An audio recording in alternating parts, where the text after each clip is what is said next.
bien, voilà, bonjour. Mesdames et messieurs, ravi de vous retrouver une fois de plus sur ce plateau de Convergence et Révolution culturelle, cette émission spéciale dédiée donc au combat panafricain, là où nous parlons donc du retour aux sources africaines, là où nous recherchons les chemins de la Renaissance africaine et là où il y a une tribune ouverte intitulée « Quand l'Afrique parle de l'Afrique à l'Afrique pour l'Afrique ». Parce qu'on ne le dira jamais assez, d'aucuns parlent de nous sans que ce soit pour nous, mais contre nous. On nous présente une Afrique misérabiliste depuis trop longtemps. On est né dedans, on a pris femmes et enfants dedans, on grandit dedans, on vieillit dedans, on a des petits-enfants dedans dans cette Afrique de misère. Il était temps que nous regardions les choses par nous-mêmes. Donc aujourd'hui, une émission tout à fait spéciale, mesdames et messieurs. 60 ans de dépendance et non d'indépendance. Et c'est ici l'occasion pour nous d'inviter sur ce plateau un poids lourd qui est historien, philosophe, on peut dire aussi, humaniste, panafricaniste, pourquoi pas, journaliste, Romik Okilas, qui est ici notre invité. Romik, bonjour. Bonjour mon cher ami. Alors, mais une grande surprise, mesdames et messieurs, vous étiez nombreux à dire, mais attends, l'avocat défenseur de l'Afrique ne parle pas, il se passe de choses. Pourquoi il n'y aurait pas comme ça une émission spéciale? Alors, Romik, pour donc répondre aux questions des uns et des autres, nous avons été obligés de vous entraîner sur ce plateau d'abord, ensuite de vous mettre en épreuve, donc de vous piéger. Ici, sur ce plateau, dans ce thème, Romik Okilas, au lieu d'être l'invité d'Alexis Bongo, vous allez en live jouer plutôt le rôle du présentateur de l'émission pour recevoir l'avocat défenseur de l'Afrique. Donc, c'était une surprise, quand je disais dans les coulisses qu'il y a une surprise que je vous réserve. Romik Okilas, avant que vous ne preniez les choses en main, pour ceux qui nous suivent là, qui êtes-vous?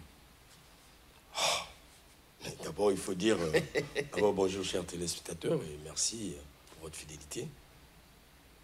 Je suis vraiment choqué d'abord. Deux responsabilités, deux lourdes responsabilités.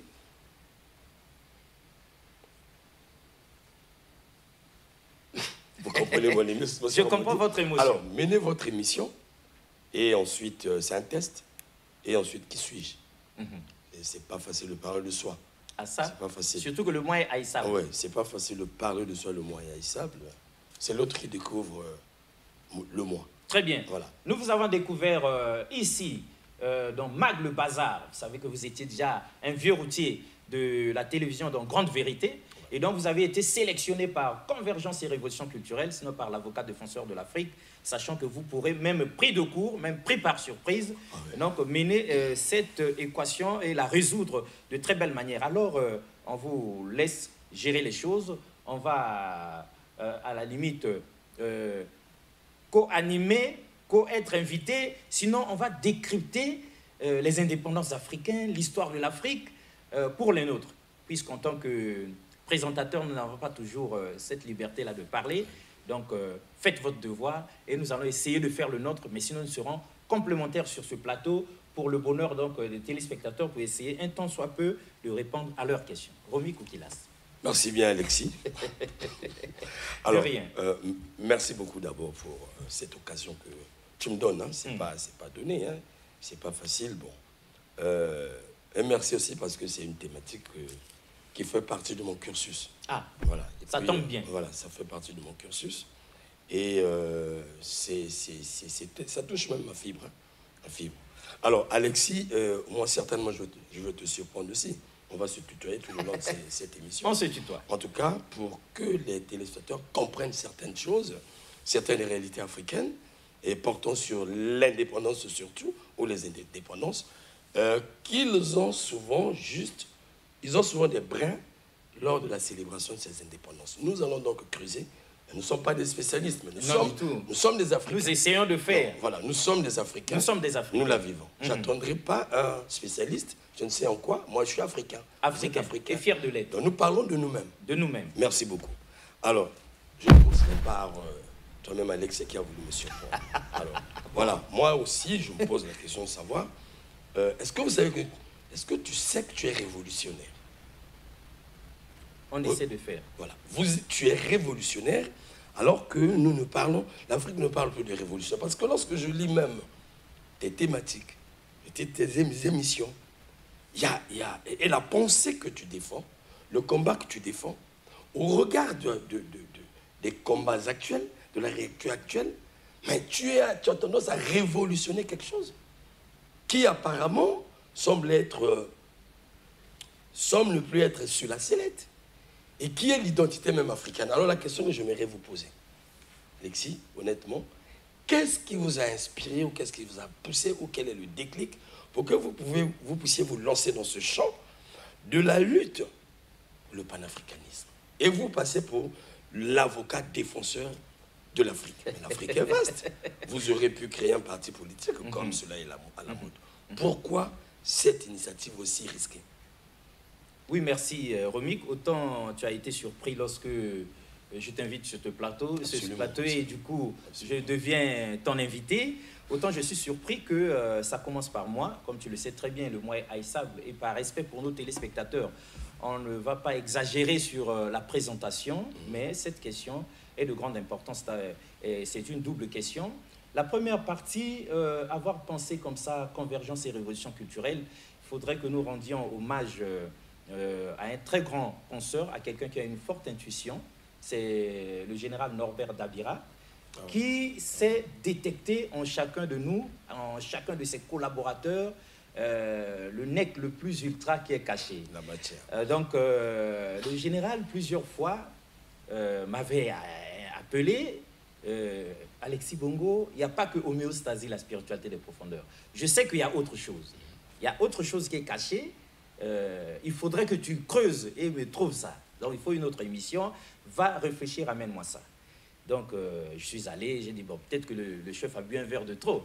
Voilà. On se rencontre 2 matins plus tard, 2 mois plus tard ou 3 mois plus tard. Alexis, je t'avais dit qu'il y a autre chose qu'homéostasie. Creuse, tu vas nous trouver autre chose ici à présenter aux téléspectateurs et ça sera d'importance nationale, continentale, pourquoi pas mondiale.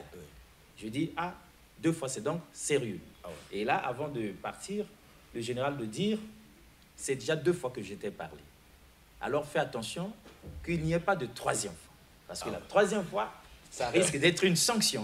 En tout cas. Alors creuse et trouve-nous la chose. Donc j'étais bien obligé de regarder le champ et de me rendre compte que dans les coulisses, en privé, depuis le 15 mai 1987, je m'étais penché sur l'Afrique. J'étais au chevet de l'Afrique parce que d'où vient-il que nous vivions cette misère ambiante-là? Et donc, avec le vent du panafricanisme qui est arrivé, j'ai dit, mais pourquoi pas aller lui proposer le panafricanisme, le combat panafricain à la télévision? Et justement, dès que j'ai présenté la chose, il dit, voilà, c'était ça qui manquait. Il fallait bien que DRTV ait une émission spéciale dédiée au panafricanisme, au combat panafricain. Donc, on peut dire que sans cette demande pressante, et s'il n'avait pas été éclairé comme ça, s'il n'avait pas eu de l'intuition, il n'y aurait pas convergence et révolution culturelle. Mais alors, pourquoi l'avocat défenseur de l'Afrique? Parce que justement, on s'est rendu compte que l'Afrique n'est pas défendue comme elle devait l'être. Pourquoi? Parce que ceux-là qui maintiennent l'Afrique sous leur joug ne peuvent pas la défendre.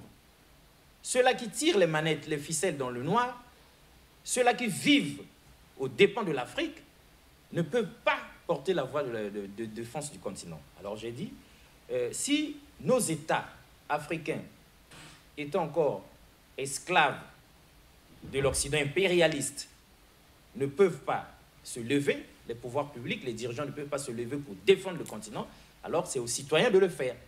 Voilà pourquoi nous nous sommes déclarés, on a pris nos responsabilités, on a décidé de défendre l'Afrique et on s'est présenté comme étant l'avocat défenseur de l'Afrique. Est-ce que ce combat au niveau du Congo, par exemple, vous avez fait chemin déjà, est-ce que ce combat a suscité l'intérêt des Congolais?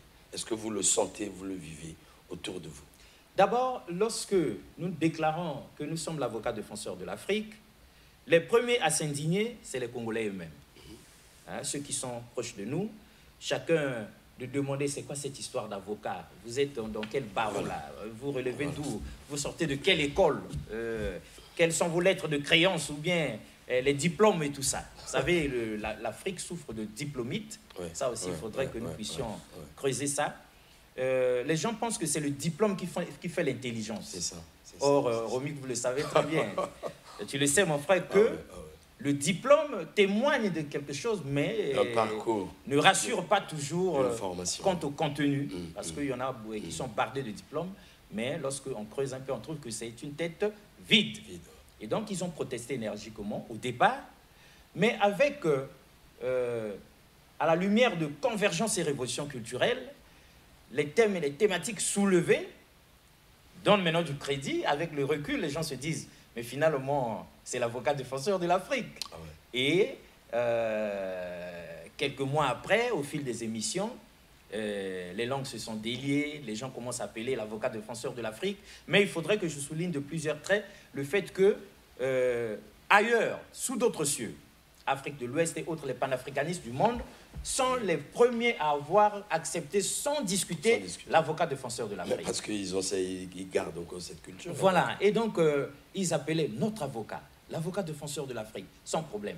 Mais maintenant, force nous est de reconnaître quand même que les Congolais s'y mettent maintenant, commencent à comprendre et sinon à tolérer, parce qu'au départ, c'était quand même un choc. Alors, avant de rentrer dans le vif de notre sujet, alors, vous vous êtes fait, on a fait de vous, le coordonnateur national d'urgence panafricaniste. L'urgence. Est-ce que réellement, tu vis l'urgence, tu sens l'urgence pour mener ce combat? Ah, bien sûr.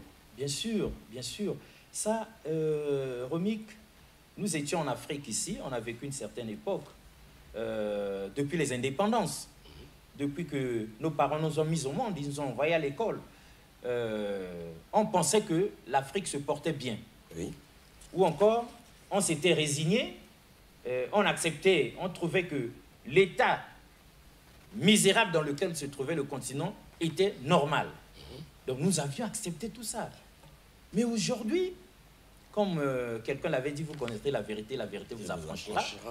On a découvert qu'il y a quelque chose qui ne tourne pas rond. Et on ouvre les yeux, on dit, l'Afrique est normalement, en réalité, en agonie, dans le coma, dans un coma profond. On peut dire que il ne reste plus que quelques secondes de vie au continent. Tellement les autres sont des vampires, ils sucent le continent 24 heures sur 24 sans arrêt. Donc, c'est là où nous avions dit, l'Afrique doit être amenée aux urgences. Et quand je dis nous, ce n'est pas Alexis Bongo, c'est Kémy Séba, un véritable fils d'Afrique, qui lance avec des jeunes autour de lui, urgence panafricaniste. Et on se souvient que Kémy Séba avait même brûlé en public, en direct à la télé, un billet de francs CFA, de 5000 francs CFA.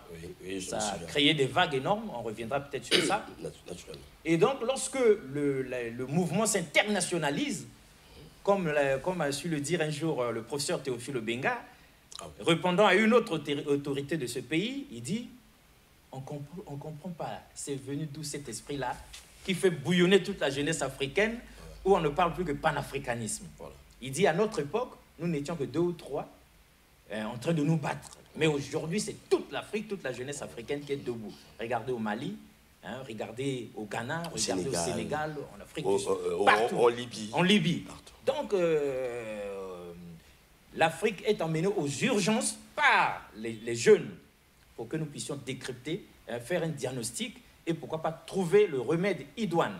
Et donc, du coup, comme ça s'internationalisait, Urgence panafricaniste internationale avait besoin de quelqu'un avec un certain charisme pour représenter Kémy Séba ici au Congo-Brazzaville. Et il y a un panafricaniste ivoirien qui leur a dit, quand on parle Congo-Brazzaville, en tout cas ce qui me vient à l'esprit, c'est Alexis Bongo. Ils sont entrés en contact, on a échangé, il fallait leur dire quel est déjà mon propre parcours, voilà, pour qu'ils sachent si vraiment ils peuvent faire confiance. Et finalement, on a réussi à cet examen. Et depuis, on est depuis 1 an, donc on est coordonnateur national d'urgence panafricaniste au Congo-Brazzaville. Alors, merci bien Alexis, il fallait d'abord partir de là. Hein, mais oui, mais il ne faut pas trop me déshabiller aussi en public. Je ne vous déshabille pas trop, mais il faut savoir, parce que ce n'est pas donné de porter un combat. Lorsqu'on porte un combat, c'est qu'on a une vision, on a eu un désir ardent qui dépasse même votre existence. pour porter ce combat. Ce combat, il est intrinsèque en vous. Je vois tout ce que vous faites, je dis, mais qu'est-ce qui le détermine? Je pense pas. Je pense que je ne suis pas le seul à poser la question. Il y a même les plus anciens que vous, certainement, des doyens, qui se posent la question, mais nous avons vécu l'époque des indépendances. C'est nous qui devions porter ce combat, ce n'est pas ce jeune. Et pourquoi il le porte? Et raison pour laquelle j'ai tenté un peu de vous déshabiller, comme vous l'avez dit, pour chercher à comprendre. Alors, quand je vois le fond de cette émission, quand je vois le fond de notre plateau, j'ai en tout cas des personnages, pour ceux-là qui connaissent l'histoire de l'Afrique, des personnages, il faut dire des grands hommes, des personnages qui portent et qui porteront toujours l'Afrique en nous. Alors je vais vous citer quelques noms comme ça. Marc Ngouabi, Samora Moïse Machel, Thomas Sankara, Mehdi Ben Barka. Je peux dépasser peut-être l'Afrique. Camille Alosia Puedos, Amical Cabral, ça c'est l'Afrique. Oudji Yenda. Voyez-vous, il y a des noms qui parlent tout seuls. Et quand vous citez ces noms, et vers notre époque, vous avez le grand Kadhafi. Ah oui. Qui, on peut dire, qui achevait, qui allait déjà vers l'achèvement. Et au fondement, j'ai un grand nom, par exemple, comme Imperial, comme on le dit à Haïlé Sélassié, le Dja. Voilà un grand nom comme ça. Mais ça résonne, ça donne des frissons lorsqu'on cite ces noms. Et Lumumba, c'est comme si... Patrice Lumumba. Voilà, mais qu'est-ce que ça vous représente? Ça représente quoi en vous? Ces noms-là, ça représente... Parce que c'est pas pour rien que vous avez affiché ces noms. Les Mamangunga, les Matsouandré,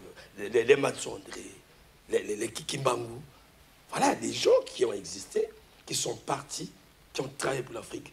Mais ces noms-là représentent quoi en vous? Bon, donc, s'il faut que je sois un peu ouvert, un peu vrai avec vous sur ce plateau, je dirais qu'à l'école, j'étais une sorte de rebelle culturel. Ceux qui ont fréquenté avec moi savent ce que je valais un tant soit peu. Mais je me disais qu'il y a quelque chose qui ne tourne pas rond. Et c'est peut-être intuitivement que je savais qu'il y a des choses qui nous sont cachées dans l'histoire qui nous est enseignée. Il y a des choses qui nous sont cachées, même dans le contenu des enseignements qui nous sont donc comme ça donnés. Très tôt, avec d'autres jeunes certainement, hein, peut-être que ça vous est aussi arrivé, on prend les enfants à l'école primaire, on les prend pour des enfants, des idiots et tout ça. En réalité, les enfants, ils réfléchissent beaucoup. Déjà en classe de C1, CE2, une fois, je me suis surpris de poser la question pourquoi on étudie en français. Pour la simple raison que, à la maison, nous parlions autre chose. J'étais à Pointe-Noire, non le Kitouba, sinon le Moshi, sinon le Bembe, sinon le Vili. Mais en classe, à l'école, c'était le français. Et puis on nous l'obligeait là. Il ne fallait même pas parler en langue maternelle. Mais c'était une question.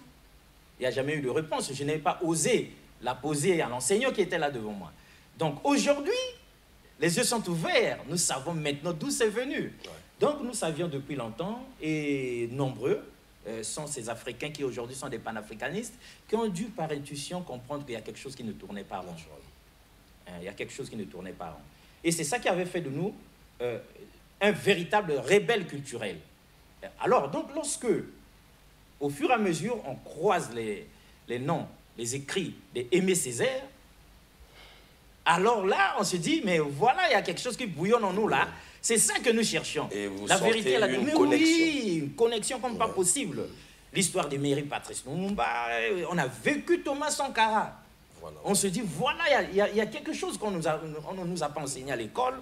Donc, ça a réveillé le panafricanisme qui était caché en nous, et ça a réveillé l'avocat défenseur de l'Afrique. Donc, pour répondre maintenant directement à votre question, au regard de toutes ces images-là, nous dirons que autant nous disons avocat défenseur de l'Afrique, autant nous pensons, en prenant à témoin tout le pays, tout le continent et le monde entier, sans exagérer, que nous sommes dépositaires du combat de toutes ces grandes figures-là, que nous nous considérons comme héritiers des Chaka Zulu et autres, des Marcus Garvey, des Mathieu André.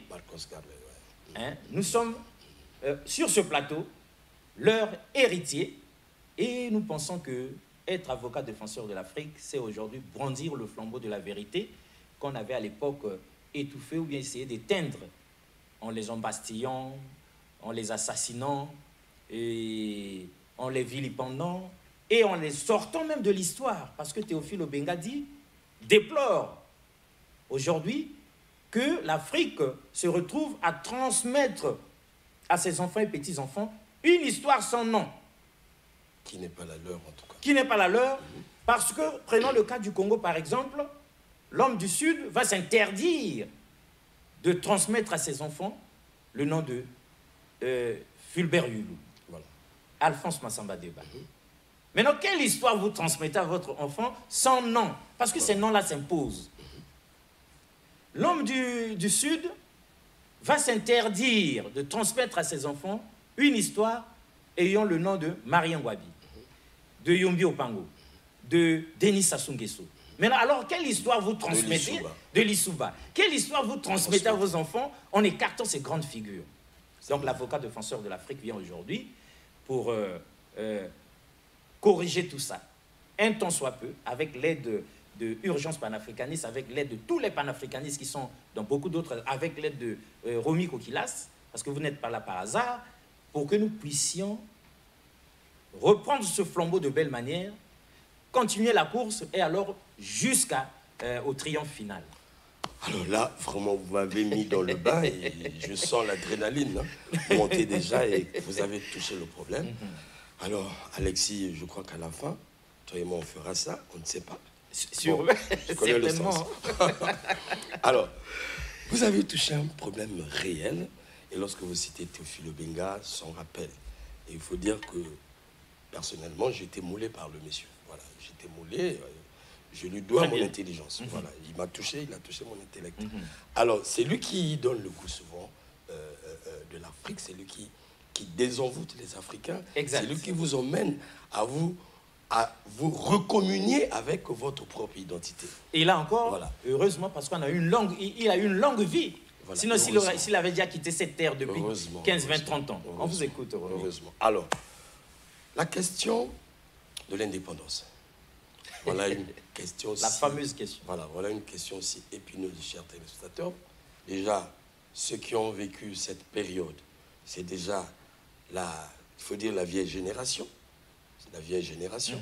Les jeunes de l'époque sont devenus vieux aujourd'hui. Il faut dire, les enfants ont 60 ans aujourd'hui. Mais leurs parents, les enfants ont 60 ans aujourd'hui, puisque le Congo a célébré les 60 ans. Donc ceux qui sont nés en 60 ont 60 ans aujourd'hui.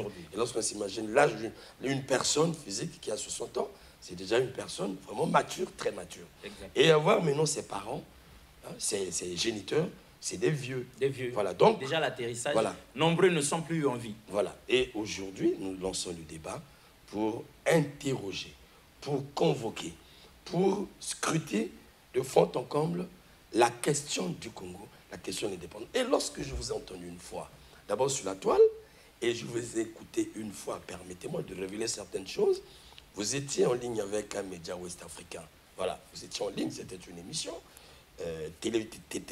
Télévisuel bien sûr, et vous démontrez pendant au moins 3 minutes, en fait, qu'en Afrique, on ne parlerait pas normalement de l'indépendance ou des indépendances, plutôt on parlerait de la dépendance. Donc, lorsque nous célébrons les 60 ans d'indépendance, tu es pleinement choqué. Je te dis, c'est encore une célébration de la servitude, de l'esclavage, de la domination pendant 60 ans. Alors, voilà une thématique que j'ai lue quelque part, Gurgé a écrit sur ça, et malheureusement, le livre n'est pas bien ventilé. Beaucoup d'historiens convoquent cette réalité pour essayer de réfléchir. Alors, d'abord, pourquoi une telle affirmation qui peut scandaliser certains milieux? Dire qu'aujourd'hui, nous avons célébré nos 60 ans de dépendance, c'est incongru quand même. Merci Romik, je savais à quoi m'en tenir avec Romik sur ce plateau, avec tout le respect que je dois aux Congolais, aux Africains, au monde entier, aux panafricanistes de l'Afrique de l'intérieur et à ceux de la diaspora. Ouais. Mais l'Afrique ne va pas rester esclave des ténèbres de l'ignorance. Il est temps que brille le phare de la vérité, le flambeau de la vérité que nous reprenons des mains de nos prédécesseurs, nos parents. Aujourd'hui, doit illuminer les consciences africaines. Ce que nous n'avions pas compris étant enfants, nos enfants doivent le comprendre. Nos petits-enfants doivent être de vrais Africains éclairés. Doivent être de vrais Africains éclairés. On nous a transmis un gros mensonge, un tas de mensonges dans l'histoire qui nous a enseigné à l'école, dans l'histoire qui nous a été transmise à la maison par nos parents, parce qu'eux-mêmes étaient dans l'ignorance. Mais aujourd'hui, nous, force nous est de transmettre à nos enfants déjà à la maison la vraie histoire de l'Afrique. Leur dire la vérité, la réalité. Donc, il n'y a rien de choquant, au contraire. C'est vrai que lorsqu'on s'est accommodé de quelque chose, lorsqu'on s'y sent bien, on peut penser que c'est scandaleux de le dire. La pensée scandaliste. C'est tout comme lorsque le président Thomas Sankara déclare qu'il n'y a jamais eu de dette africaine, il n'y a aucune raison. Qui entre l'Afrique et la France? C'est ce que Thomas Sankara avait dit. Ça a scandalisé si on regarde bien. Ça a scandalisé l'Élysée. Ça a scandalisé non seulement l'Élysée, mais aussi tous les dirigeants africains présents ce jour-là, qui savaient pourtant qu'ils disaient la vérité, qui savaient pourtant que l'Afrique n'avait pas de quoi payer cette dette, qui savaient en même temps que l'Afrique ne devait rien à la France, mais qui s'étaient tus. Alors Thomas Sankara de dire, si nous nous mobilisons autour de moi, si nous nous rassemblons, nous continuerons cette course-là, nous atteindrons la victoire. Mais si tout le monde se désolidarise tel que je le vois là, chacun est en train de trembler dans son coin déjà, je ne serai pas avec vous à la prochaine, au prochain sommet France-Afrique. Eh bien, il n'était pas au prochain sommet France-Afrique. Oui. Parce qu'on l'avait lâchement assassiné comme ça là, puisqu'il avait voulu restituer la vérité, la remettre sur ses bases. Reprenons donc le flambeau des mains de Thomas Sankara, nous disons aujourd'hui que l'Afrique n'a jamais été indépendante. 1960-2020, une traversée de désert, un gros mensonge, des indépendances de façade et de pacotille. La France le sait, les dirigeants africains le savent. Mais nos dirigeants, nous, ils sont des diplomates. Ils ont été moulés par le système des autres, mais ils n'en sont pas moins des Bantous. Ils n'en sont pas moins des Africains. Ils ont été aussi des initiés dans leur terroir traditionnel. Donc, ils jouent à l'équilibrisme. Ils essaient de faire la part des choses un tant soit peu. Mais diplomatie oblige, politiquement correct oblige. Il y a des choses qu'ils ne peuvent pas dire. C'est comme un chef de famille qui ne dira jamais à son enfant de 2 ans, 3 ans, voilà, moi je galère. L'enfant ne comprendra rien. L'enfant, c'est papa. On achète le pain et le lait. Donc, diplomatie oblige, relations internationales oblige, les règles de jeu fixées par les autres, qu'ils ne peuvent pas démanteler comme ça, là, sans risquer d'y laisser leur vie. Tous ceux qui ont essayé ont été assassinés. Si nous pouvons nous rappeler, avec votre aide Romy Kokilas, on dira que Barthélemy Boganda a laissé sa vie. Voilà. Ils sont nombreux. Ils ont été assassinés. N'est-ce pas? C'est le système impérialiste. Voilà.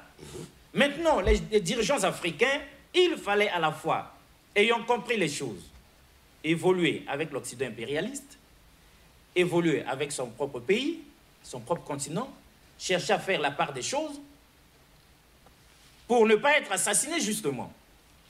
C'est vrai que si mon leader charismatique international, Kémy Séba, était sur ce plateau, il dirait que tous les dirigeants africains sont à mettre dans le même panier que la France impérialiste. Je ne dis pas non, parce que c'est à la limite des marionnettes, ils sont manipulés et tout ça, mais je dis quand même qu'ils bénéficient de circonstances atténuantes du fait du système en place, qui n'est pas conçu par eux, qui a été conçu par les autres. Eux, ils l'ont trouvé. Ils l'ont trouvé, rapport de force oblige. Maintenant, aujourd'hui, nous, leurs enfants, lorsqu'on a grandi, on remonte les choses pour découvrir la source. C'est venu d'où? Pour le cas du Congo, du Gabon, de la Centrafrique et d'ailleurs, on se rend compte que la France, sournoise, ignominieuse et hypocrite, n'a fait qu'après que nous l'ayons délivré du nazisme, à la Deuxième Guerre mondiale. À la Deuxième Guerre mondiale, la France prend ce nazisme-là, qu'il avait opprimé, et l'applique en Afrique. Une transposition. Mais comment? C'est... Donc on sort la France du cachot, et la France prend ce cachot-là et nous met dedans. Oui, Alexis. Et cette France, pardon, dit que nous sommes indépendants. Mais c'est des indépendances bidons, des indépendances de façade. On a supporté ça 60 ans durant, s'il vous plaît, mesdames et messieurs. Alors, mais... Et nous disons plus jamais ça. On vous écoute. Ceux qui vous suivent vous diront, avez-vous de l'argumentaire pour démontrer cela, alors que depuis 1960, c'est su, c'est écrit, c'est enseigné, c'est célébré. L'indépendance du Congo, soyons congolais. 1960, ça on ne peut pas enlever dans les ménages d'un enfant. Et à chaque date, nous célébrons notre indépendance. 13, 14, 15 août, écrit en noir et blanc. Et il se pose aussi un problème là-dedans. J'ai suivi dernièrement, après le message du chef de l'État, c'est un vieux débat chez nous, hein, chez nous à la fac à l'époque, au laboratoire anthropologique, l'université Marine Ngouabi dans le domaine de recherche. Voilà, c'était un vieux débat déjà. Et le débat est en suspens. Voilà. Même si le politique veut l'achever, le débat en ce sens que c'est question de recherche. Ça n'a rien à voir avec le fait de décréter ainsi de suite. Non, la science ne décrète pas. Si vous avez suivi le professeur Gambek ce jour-là, quand ils analysaient le message du chef de l'État, le message lié à l'indépendance du Congo, sur le plateau, il a émis quelque chose de fondamental qui devait susciter la réflexion. Et je l'ai lu chez vous. Ah. Alors, le Congo, généralement, parle des pères des indépendances. C'est là le problème. Si vous dites qu'il n'y a pas d'indépendance, nous ne sommes pas indépendants, nous sommes dépendants, nous ne sommes jamais indépendants, alors pourquoi parler des pères de l'indépendance? Et à chaque discours politique, lorsque nous suivons les grandes communications liées à notre indépendance, on cite ces pères, on les connaît bien. Youlou, Opango, les Tchétchélé, il faut les aligner. Alors, mais lorsque vous creusez scientifiquement, ou bien historiquement, vous vous rendez compte que ce furent là les premiers politiques congolais. Voilà. Exact. Les premiers officiels congolais. Alors, comment on face une telle réalité? Vous puissiez nous dire, ou nous parler de la dépendance au lieu de l'indépendance. Puisque Youlou est témoin de l'indépendance. Youlou livre un discours lié à l'indépendance. Et je crois que ce discours reste dans les archives. Voilà. Très bien. C'est comme nous l'avions dit ici. Avec tout le respect qu'on doit aux Congolais, aux Africains, au reste du monde. Mais si 60 ans plus tard, nous ne prenons pas nos responsabilités, nous n'osons pas dire la vérité, alors est-ce que nous attendrons 70 ans? Nous ne le dirons pas. Même 70 ans plus tard, même 80 ans plus tard, même 90 ans plus tard. Aujourd'hui, c'est impératif. C'est une question de vie ou de mort. Le monde, d'après Covid-19, ne sera plus le monde d'avant. Ouais. Les cinémas des indépendances, on a fait ci, on a fait ça, c'est fini. Ce n'est pas une question d'indépendance tchatcha. Enfant, vous lui donnez un bonbon, vous lui donnez un demi-pain, il est heureux et content. Mais devenu adolescent, devenu adulte, il ne peut plus se contenter des bonbons, des 500 francs, parce qu'il doit avoir une femme, il doit avoir des enfants. Il se nourrit à la nourriture. Mais comment? Solide. Du solide. Est-ce que l'Occident impérialiste pense que 60 ans plus tard, l'Afrique est encore au stade de nos parents qui avaient naïvement accepté? Non. Nous avons compris le poteau rose. On l'a ouvert. On ouvre la boîte de Pandore aujourd'hui. L'Afrique n'est pas indépendante. L'Afrique ne l'a jamais été. Il faut que ça se sache aujourd'hui. Et que tous les pères des indépendances sont en réalité des pères des pères de la dépendance. Sinon, des pères des dépendances. Il n'y a pas d'indépendance. Quand il n'y a pas d'indépendance, il n'y a pas de père de l'indépendance. Mais il faut que nous relevions quelque chose. À leur époque, en 58, en 60, c'était une grande victoire. Donc, il fallait bien qu'on chante indépendance, tcha-tcha. Sur les bases qu'ils ont posées, les fondements là, quoique minés et tout ça, c'est à nous, leurs enfants aujourd'hui, d'élever des murs. Et nos enfants, demain, viendront mettre une toiture. Et ça sera les vraies indépendances. C'est-à-dire, ils ont eu la première indépendance. La liberté. Voilà. Nous, aujourd'hui, nous revendiquons la deuxième indépendance, qui est la vraie. Et demain, nos enfants viendront vivre l'indépendance totale. Vous me rappelez... Donc, on ne peut pas les caresser dans le sens du poil. Quand c'est pas ça, c'est pas ça. Vous me rappelez la grande pensée black des Caraïbes aujourd'hui et des milieux noirs américains. Et il faut dire même noirs anglais. Voilà. Dans les Caraïbes, moi j'ai découvert personnellement un courant. C'est pas lu, c'est pas dit. J'ai vu. Dans les Caraïbes, plus précisément en Guadeloupe, dans la région de la Basse-Terre. Vous savez, quand vous êtes Guadeloupéen, vous naissez français. Exact. Voilà. On les a fait savoir à l'école qu'ils sont descendants des Gaulois. L'enfant grandit avec. Mais il est noir de père et de mère et de grand-père. Voilà. Et lorsqu'il évolue, ça devient un black éclairé, il se rend compte, mais il va lire l'histoire des Gaulois. Il se rend compte que les Gaulois sont blancs et lui, il est black. Du coup, ça suscite ce qu'on appelle le roots, c'est-à-dire le retour vers les racines. Exact. Et j'ai vu ces mouvements et qui appellent même à l'indépendance. Mais l'Élysée ne vous le dira pas. Non, du tout. Ils n'ont pas intérêt à le dire. Il y a des mouvements là-bas comme ça. Et en Jamaïque, c'est pire que ça. En Jamaïque, c'est pire que ça. Ah oui, bien sûr. Voilà, et ça se répercute souvent. Bien sûr. Voilà, dans la ville de Londres, il y a un quartier qu'on appelle Brixton. Voilà, quand vous êtes à Brixton, vous avez tout un quartier black jamaïcain. Et même les Africains, les Congolais, ceux de la RDC également, s'infiltrent parce que One Love, vous arrivez, c'est la même couleur. Oui, mais c'est parce que vous avez vécu ça là-bas, vous étiez là-bas. Effectivement, mais ce qui m'a choqué, c'est le fait que j'ai pu comprendre qu'ils étaient plus blacks que moi. En fait, plus africains que moi, c'est ça que je vous dis.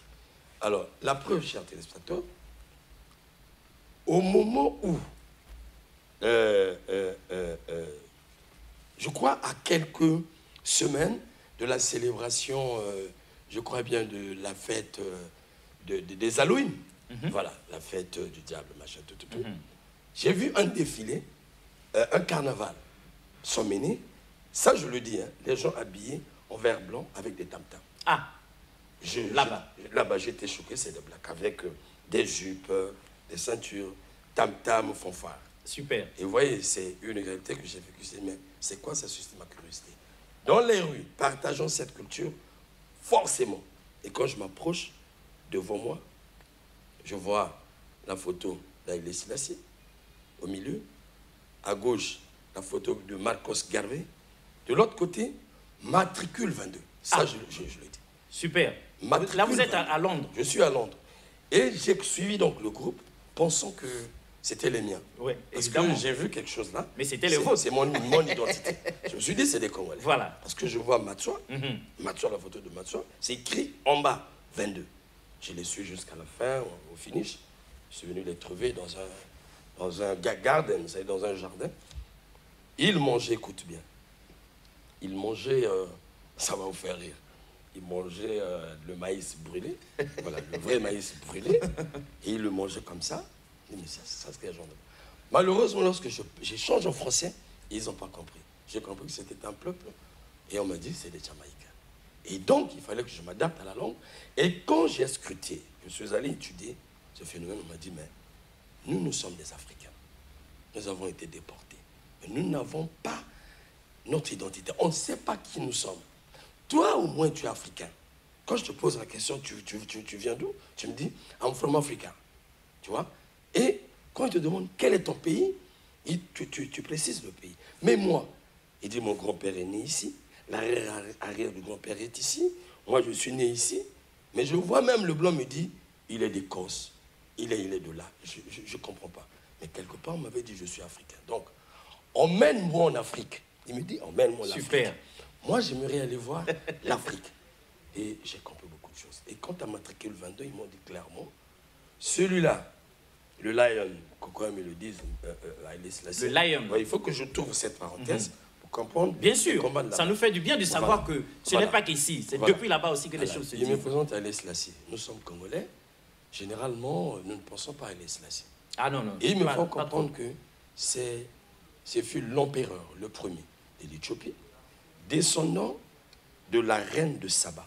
Et ceux qui lisent la Bible connaissent. Donc, quand ceux-là que tu appelles les envahisseurs, les impérialistes sont arrivés en Afrique, ils ont trouvé qu'il y avait un sang quelque part qu'on ne pouvait pas toucher parce qu'il était descendant des Juifs. Exact. Et il était empereur. Et que l'unité africaine, qu'on dit, l'OUA est partie de lui. Seul un historien peut le savoir. Super. C'est lui qui, le géniteur de cette idée. Donc il a pensé l'unité de l'Afrique. Et ils ont fait de lui un prophète. Parce qu'il dit, une Afrique unie peut créer de l'espace pour ses fils qui sont en évasion, qui sont déportés. Donc, ils se disaient déportés.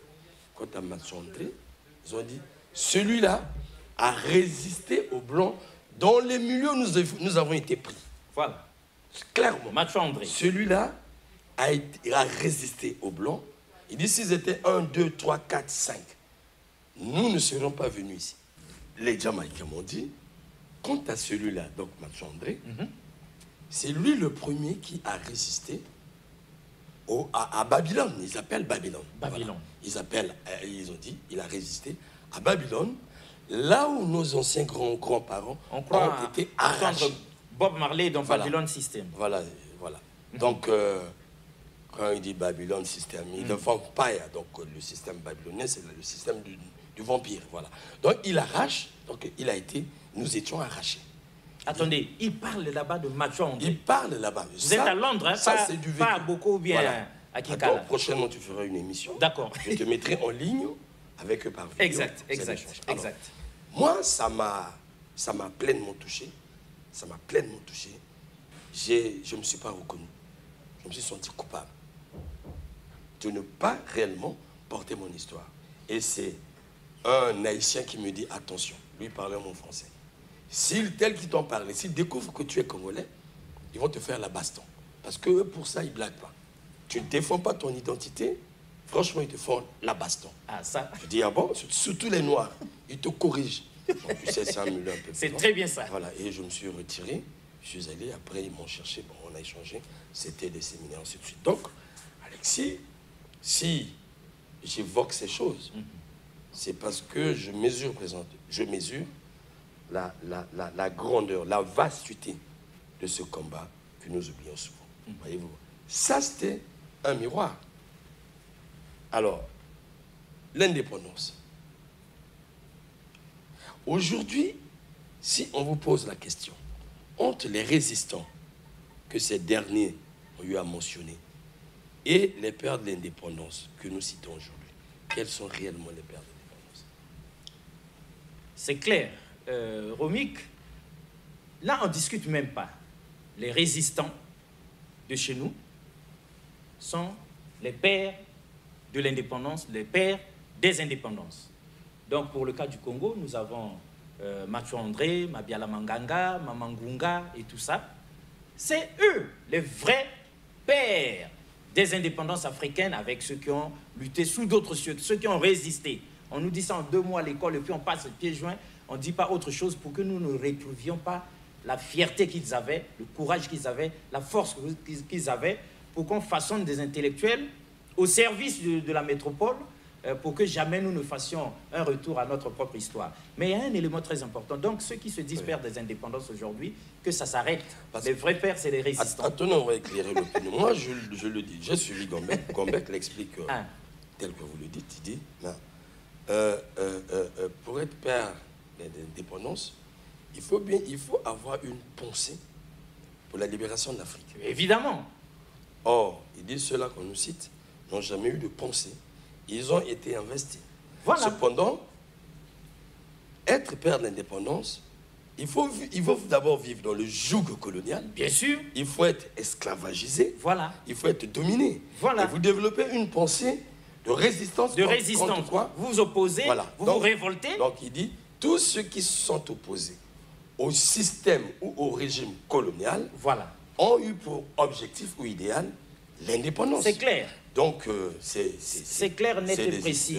On ne veut pas de cinéma que ceux qui se tentent autoproclamés, ou bien ceux qu'on nous a fait croire être les pères des indépendances, c'est disqualifié. On revient aux fondamentaux, hein, ceux-là qui avaient résisté, qui s'étaient opposés, comme nous le faisons aujourd'hui. Au moment où toute la jeunesse africaine rêve de l'Europe, vous étiez là-bas, nous étions là-bas. Voilà. Mais pourquoi on a décidé de venir ici? Parce que ce partage-là sert. Voilà. C'est ce que tous les Africains vont devoir faire désormais. Fini le cinéma où on pensait que l'Eldorado, c'est chez eux. Oui, mais il y a un élément très important, vous nous avez posé la question ici. Lorsque nous remettons en question les indépendances, disons que c'est plutôt des dépendances, sinon de la dépendance pure et simple. Voilà. Une dépendance qui ne dit pas son nom. Expliquez-le pourquoi. Une dépendance ignoble qu'on devrait arrêter. Mais vous nous demandiez dans votre question les arguments. Les arguments. Voilà. Mais il y en a foison. Il y en a foison.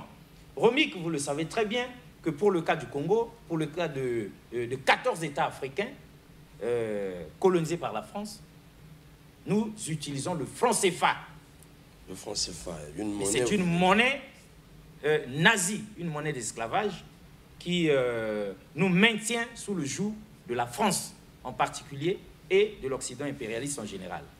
La langue d'enseignement à l'école, c'est le français. Le français, oui. J'ai dit que l'innocent enfant que nous étions autrefois avait posé la question, s'était posé la question dans son cœur. Pourquoi nous étudions en français? Pourquoi à la maison on parle en lingala, en kituba, en boshi, en vili, en bembe, mais à l'école c'est en français et le maître nous impose le français. Mais comme il n'y avait pas de réponse, on a grandi, on a compris que le français nous est imposé. Ce n'est pas pour rien qu'à l'Assemblée nationale, ils s'expriment tous en français. Au Sénat, en français. Dans toutes les institutions de la République. Ils le font en costume cravate, sans nous dire que c'est une langue qui nous maintient en esclavage. Mais nous devons dire ça à nos enfants. Le contenu des enseignements. Le contenu des enseignements. On nous a commencé par Mamadou et Bineta pour faire de nous des Mamadou et Bineta avec des cases et tout ça, que la forêt. Mais évidemment, jusqu'à ce que nous nous révoltions un peu et qu'on change le contenu des livres scolaires pour qu'on mette aussi un peu la ville, autre chose, des voitures. Vous êtes non, c'est la vérité, c'est la stricte vérité. On n'est plus à l'âge de la pierre taillée, où parce qu'on a vu un blanc, on pense que lui il est saint, et même à l'église, la spiritualité qui nous dirige, c'est la spiritualité des autres. L'église est arrivée, des hommes en soutane, nous parler de Dieu. Mais attendez, qu'est-ce qui nous amène? Une image de Dieu tout blanc avec des cheveux blancs, tout beau avec des yeux bleus. Mais pourquoi Dieu ne serait-il pas noir? Jésus, il est noir, il est blanc. Pourquoi il ne serait pas noir? La Vierge Marie. Il y a un musicien qui l'a chanté. Mais voilà. Donc, on nous montre une photo de très grande importance de Satan qui a été précipité sur la terre. Et il y a l'ange Michel qui marche sur la tête de Satan. Mais figurez-vous, Romy Kokilas, avec le recul, nous avons grandi, on regarde bien. L'archange Michel est blanc et Satan est noir. D'où vient-il que les deux sont tombés du ciel, ils viennent du ciel. L'un est précipité, l'autre pour le combattre. Ils vivent tous avec Dieu, ils vivaient là-bas. Mais d'où vient-il que l'un soit noir et l'autre blanc? C'est révoltant, nous sommes esclaves des autres. La vraie histoire de l'Afrique. Denis Sassou Nguesso, à l'époque, lorsqu'on prend les rênes de l'Afrique, il y a un titre là. De l'Union africaine. De l'Union africaine. À l'époque, c'était l'OUA en 86, je crois bien. L'unité africaine. Voilà. Denis Sassou Nguesso, avec ses pairs, décide que les livres qui sont écrits, la vraie histoire de l'Afrique, l'histoire générale de l'Afrique, doivent être enseignés à l'école, à l'université. Depuis 86, jusqu'à aujourd'hui, ce n'est pas fait. Pourquoi? Parce que la France n'a pas encore accepté. Mais nous avons de grands historiens ici. Ils le savent, franchement. Ils le savent, le contenu des enseignements n'est pas décidé par nous. Et donc, au moment où nous chutons, on ne peut pas oublier où sont passés nos royaumes, où sont passés nos chefferies. Qu'avons-nous fait des pouvoirs traditionnels que nous avions? Aujourd'hui, on entend le royaume de Luango, le royaume Téké. N'est-ce pas? C'est tout ce qu'il nous reste des bribes. Mais que faisons-nous du royaume Téké et du roi Makoko? C'est devenu comme des vestiges, mais voilà, historiques. Que faisons-nous du roi Makoko? Donc, que faisons-nous du roi Maluango? Quelle est leur place aujourd'hui? Quelle valeur? Quelle valeur nous Mais leur, alors, leur donc du coup, nous sommes encore indépendants. Et donc, dans la fin de cette première partie, nous pouvons dire que l'esclavage continue. Et il est hors de question que nous continuions de l'accepter comme ça. Non, ce n'est pas 60 ans d'indépendance, mais c'est plutôt 60 ans de dépendance. Et ça doit s'arrêter. Comme qui dirait, au moment de chuter dans la première partie, que normalement, ça a été la dernière fois cette année que les pays africains ont fêté ces indépendances-là. Parce que c'est des indépendances de pacotille qui ne valent absolument rien. Africa.